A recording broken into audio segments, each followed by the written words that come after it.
కోపంగా ఉన్నప్పుడు 1 నుండి 10 వరకు లెక్క పెట్టండి. మీరు మరీ కోపంగా ఉన్నప్పుడు 1 నుండి 100 వరకు లెక్క పెట్టండి.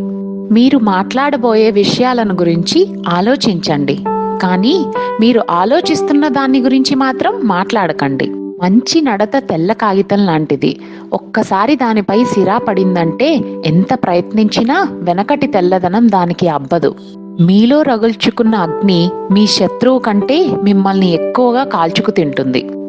మీ భవిష్యత్తు మీ ఆలోచనలపై ఆధారపడి ఉంటుంది. అందుకే మీ ఆలోచనలపై శ్రద్ధ తీసుకోండి. తప్పులు చేయని వ్యక్తి సాధారణంగా ఏమీ చేయని వ్యక్తి అయి ఉంటాడు.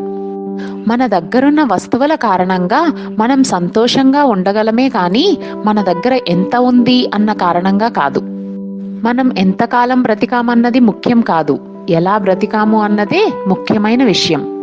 తొందరగా చేయబడిన పని బాగా చేయబడిన పని కాజాలదు. గొప్ప పనులు చేయలేకపోతే చిన్న పనులు గొప్పగా చేయవచ్చునన్న విషయాన్ని గుర్తుంచుకోండి.